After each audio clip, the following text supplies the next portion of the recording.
back to another edition of Pure Picks. We're back for UFC Fight Night Macau coming up this Saturday. I got my man Top G here. How you doing, man? I'm doing good. I'm ready for another card after this good break. So, yeah, let's go. Yeah, let's do it. So this card's gonna be a little different. Obviously, you guys see that it's gonna start at like 4 a.m. Pacific time, I believe. So get there bright and early if you want to watch this. Looking over the card in the there might be some opportunities here, but see a lot of giga traps in my opinion. That could be a little scary. But let's try to navigate through this card. I'll leave it to you to kind of point out what the first play you think could be, or whatever fight you want to break down first. What do you got on mind? We could talk about the main event first. That For Song sure. Yadong versus Figueiredo. Yeah, this fight. I mean, I am gonna be leaning Song Yadong, but he's a what -600 right now, and I'm kind of iffy on heavy favorites to be honest because she might have let me down the other week. So I'm a little bit scared to play any -600 and against a former champ, Figueiredo, I mean, he's only been losing to like borderline champs in the past like 3 years. And there could be a way that he could make this close, but I think I'm just going to side with the youth, the athleticism. I think Song Yadong has a point to prove, and I think he wants to show out in China. So I'm going to say he's going to find a finish in 5 rounds somewhere. But yeah, I don't think I'll touch the money line though. Yeah, kind of same feelings that I think I have. Yeah, personally, I think Song Yadong is one of those fighters who I think he's solid. I think the main thing that the main strength and attribute that really he has that kind of separates him from the rest of the pack there in the UFC is just that like crazy athleticism. I really think he's like just so physical. He's a beast when it comes to striking, and you kind of see it in his grappling improvement as well. Working with Team Alpha Male for a number of years now, the technique is catching up a bit, but I mean, grappling is just so hard to master, right? Like you need just so many years to kind of master that, and I see Song is still kind of pushing his way through in a lot of grappling, like just using his strength, athleticism, and that could work for a lot of fighters. But when you're facing off against some of the top tier competition like Sean O'Malley and those kind of people, like that might not get you to where you need to get to. You need to have like that excellent technique to kind of beat them. You saw that with the Peter Yan fight, right? Like Peter Yan was out grappling him. Obviously, Peter Yan's not as strong as Song Yadong. It's not as fast and all of that, but he's just a better fighter in terms of like skill and technique. That's how he kind of finessed him in a way. That's a worry I have here. I mean, obviously, Figgy is this guy's one of the lightweight. I mean, a flyweight champion. He has a lot of skill. He is a bit on the older side. I don't know. It's just Figgy is just a very tough guy to predict right now because the losses that he's had. I mean, all those fights so far, 135. You could say that championship level fighters, right? Peter Yan's current champion. Corey Sandhagen has fought for the title. It seems like multiple times at this point. Mar obviously is championship caliber. He's been beating on Montel Jackson, Marlon Vera, Cody Garbrandt. I think Song's like kind of in between all of these people. So it's a next step up. Obviously, I think Song should probably win. I don't know if he's going to get the knockout. Could get a little tricky. I mean, the round line is like over 4.5, I think, when I last looked at it. So I think it seems like people think kind of undecided on whether this is going to be something that goes the distance or ends inside the distance. I mean, fight goes the distance plus 120 right now. So yeah, I mean, official prediction for this, I think Song's probably going to win decision. I think Faye still has a bit left in the tank, but I don't think he has enough for a guy who's that next level up from like a Montel Jackson. So I think Song's probably going to win. I actually wouldn't mind having him in the parlay, but I would keep it little light. I wouldn't go full force with Song on this one just because I do think Figgy is a better fighter than like a Chris Gutierrez, for example. a guy whose song would win like 99 out of like 100 times. I think Figgy is a little scarier in terms of competition. So yeah, give me Song, but just a limited exposure for now. Next fight that I think I want to talk about is the co-main event. Actually, I think this one could be good value depending on how you look at it. Right? We got Mingyang Zhang versus Alonzo Menifield. This is going to be the fight after Mingyang blew up so many people's parlays. Personally, I was not. I was on Johnny Walker, so I was really happy seeing that. But yeah, like I think my first initial reaction is that this is the comeback fight for Ming Yang. Mainly, and this is what I like to do. Like I rarely, well, not rarely, but like I tend to like glaze a fighter. I feel like I get it like off and just inaccurate. But when I kind of critique or fade another fighter, I get it more correct. And in this case, I think I'm fading Alonzo Menifield. Let's just look at the competition that he's been fighting, right? I know that Johnny Walker beat Ming Yang, and Johnny Walker, people might not have a high opinion of him. I actually think he's a good fighter in that division. I mean, that division, it might be the worst division in the UFC. Maybe heavyweight's even worse, but like it's one of the worst divisions just because there's not enough like skill and not enough quality fighters. But looking at a guy like Alonzo Menifield, he's been knocked out multiple times very early. So you can kind of see that he's a bit reckless when it comes to fighting, when it comes to these striking battles, right? The two wins that he's had in the last 3 years or so was against Julius Walker, who's more of a grappler, Omar Sy, who's a grappler.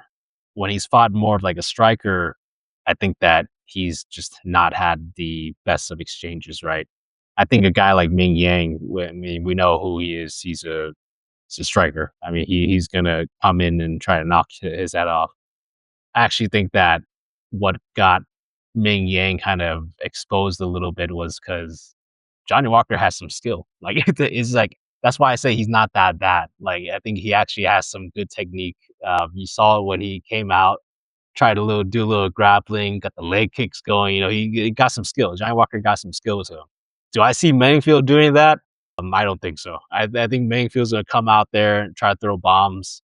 Let's just watch. I mean, just go watch the Carlos Oberg fight. That was ridiculous. I'm not saying that Ming Yang is the same as the current champ right now, right? They're very wide levels apart, but I feel like Menifield is just gonna come in there, try to blitz him, and he's just gonna get caught with some big hammer from the Chinaman. So I gotta go with Ming Yang Zhang here. Comeback season for him. Put the China back on the map after that just debacle. I mean, that was the main event in China. Pretty embarrassing for him to lose that. I think he's gonna get back in the win column with this one. Well, what do you think about this? Yeah, this fight, initially, I was thinking automatically just, yeah, Ming Yang's probably gonna win. I just started thinking more about it, and I look at Menifield, and I kinda compared him to Johnny Walker, and for a time, I was starting to think, "Wait a second, is Menifield actually better than Johnny Walker?" That's what I was thinking, and, I mean, the line for this fight is saying that Menifield has a better chance than Walker compared to Walker's odds against Mingyang Zhang. And I think the only reason why the odds are like that is mainly I look back is as I narrowed it down is just mainly because of durability is why the odds were so wider for Johnny Walker and he was able to overcome those odds and win. And as for Menafield, I think maybe he could stay in the fight longer, but maybe still end up getting finished by Ming Yang. So yeah, I think Ming Yang's probably going to be my pick. Maybe a parlay piece, but I think I would like the line to be a little closer, just for the power that Alonzo has. And I mean, in the war, he was somehow able to win a fight against Dustin Jacoby. So that's one good side of his striking that I see compared to his other fights, even though he probably should have lost that fight. But yeah, I think that's the only danger factor that I see here. But in the end, I'm still going to be siding with Ming Yang in this one. Yeah, for sure. I mean, Oh, hey, yeah, go ahead. oh, and on top of that, I just realized that Ming Yang is like 10 years younger than Alonzo, so that kinda, like, finished the analysis for me. I don't know how old actually Mingyang is. I mean, do you know is he how old is he? He's, 'Cause I mean, they got 27 years old. okay, 27, yeah, Yeah, turning 28 in, like, 3 months. for sure. Yeah, I mean, I wouldn't have I mean, I wouldn't mind having Ming Yang in a parlay. You could probably even talk me into 2, but it just depends on what the other piece is. But yeah, I mean, I think he's one of the plays this week that, at least early on in the week that I think I'm eyeing right now.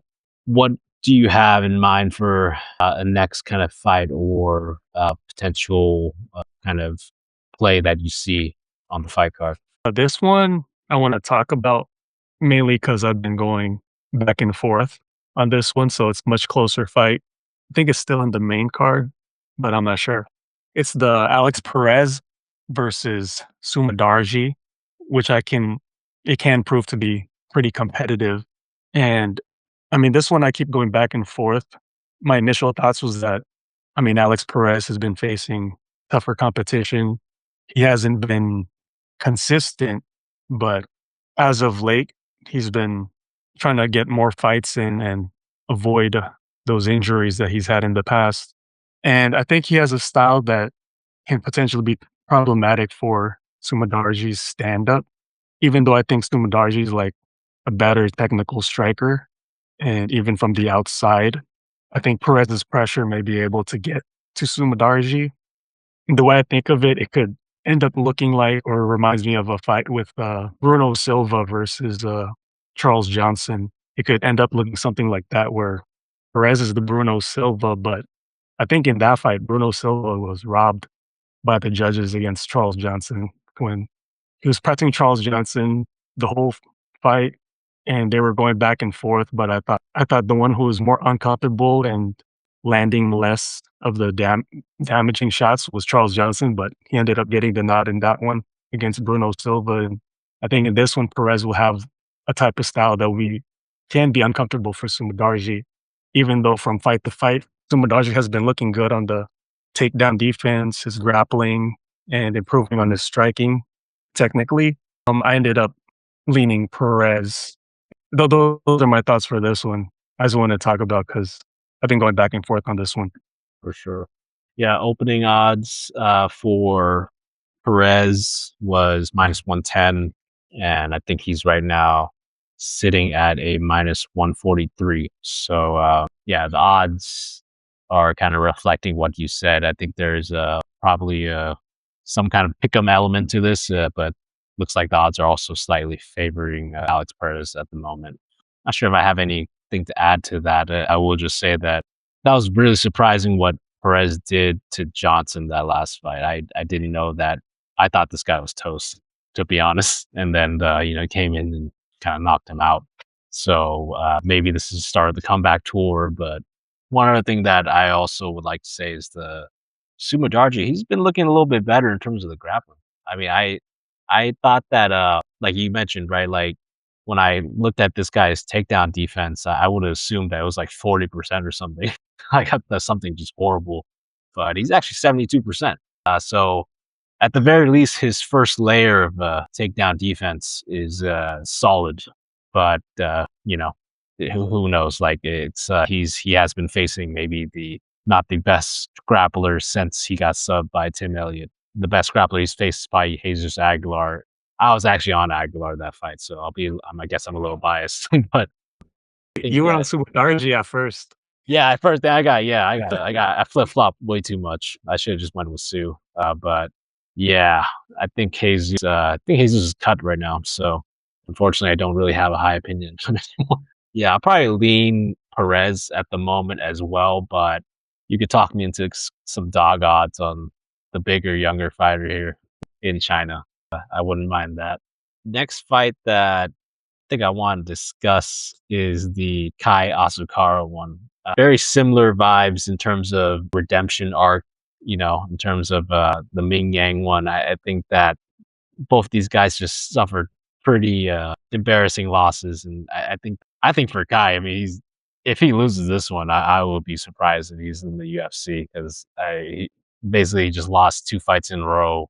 Now he's moving up in weight, and he's fighting Cameron Smotherman. I mean, no offense to Cameron Smotherman, but like I I think there should be a bigger skill gap here. Like you go from fighting Pantoja like a year and a half ago or 2 years ago, and now you're fighting a guy who he just lost to Ricky Simone. I mean, I think there's a huge gap in caliber competition here, even from Tim Elliott. The main thing that Kai has been dealing with, right, is the grappling. I mean, he's just been, I don't think the UFC has been doing him any favors either. I feel like they almost want to kind of show that, guys from other fight leagues like Risen or whatever, like maybe they're not into the caliber competition, and maybe this is the final fu for them. Having a guy like Cameron Smotherman just kind of beat a champion from another organization, that would be quite embarrassing, I think, for Risen as a fight league if they're a champion, because I think Kai was a champion at 135, so now he's fighting at 135. He's fighting a guy, Cameron Smotherman, who is so far it's just been kind of a journeyman, right? He's had a few surprise wins and then he's had some losses. I would just be shocked if Kai didn't bring his best here. If he just locks in, shows that he's a better striker here. I think the concern is that he's fighting a bigger fighter now. This Karis Motherman is obviously way bigger than Tim Elliott or a Pantoja, but we got to talk about the skill again, right? Like I'm always the advocate of lighter man skill. I think Kai's gonna come up there, fight at his more natural kind of weight, and I think he's just gonna outskill this guy on the feet. I don't think Cameron Smotherman has enough grappling to kind of make me worried of the result going the other way of where I think it's gonna go. So give me Kai for the comeback tour. Minus 290. I would happily pay those odds right now. Kai actually is, I think, a good parlay piece. I think he's a good parlay piece with potentially Mingyang if you want to go double redemption arc. Right now, if you kind of parlay both of those guys together, you get minus 110. So I think that's pretty solid. Minus 240 for Mingyang, minus 290 for Kai. Yeah, so give me Kai Asakura here. I think I got him by knockout. I think he's going to come up there and kind of maybe do one of his fancy Risen strikes. It's going to work this time on a camera Smotherman. So yeah, give me Kai on this one. What do you think for this fight?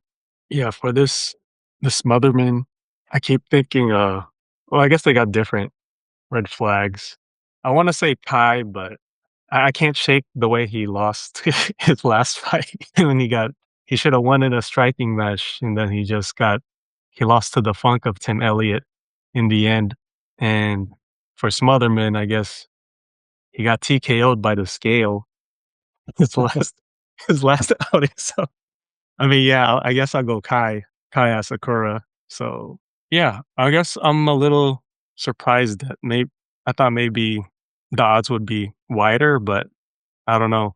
I'm just kind of scared if it's a trap or not, because I guess both to me have red flags. Yeah, yeah.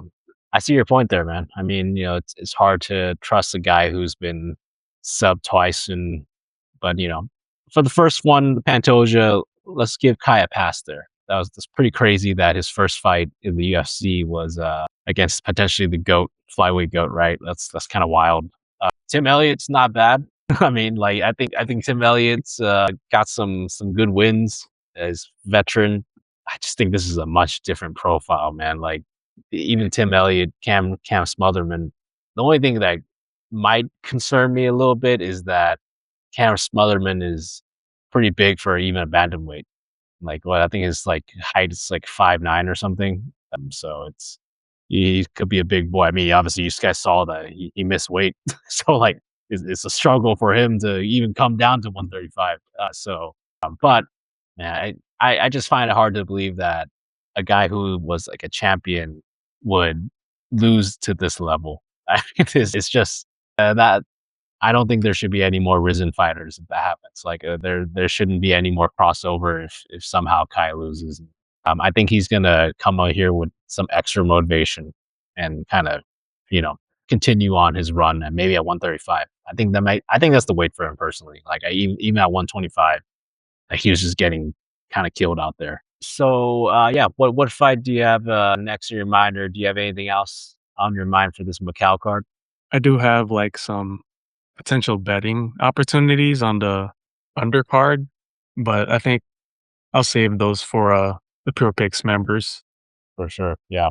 Yeah. So, I think that's it for my end too. I guess if I just had to give you guys one free pick for just everybody, kind of liking that Ming Yang tie, man. I kind of like it. Minus 110. I really think it's good value. I would just even lock it in now. But maybe you'll get a better price when the weigh-ins happen. I don't think that you're going to get a better price potentially for Kai. I feel like it might go the other way. I think Ming Yang, I think some people might talk themselves into Menifield, so you might get a better price there. So we'll see what happens at the end of the week. Other than that, best of luck, everybody, on this fight card. Once again, it is starting at 4 a.m. Pacific Standard Time, so it's a little earlier. Yeah, but we'll try to catch it. It's going to be a very early rise, but we'll try to catch it. Best of luck, everybody, and we'll see you next time.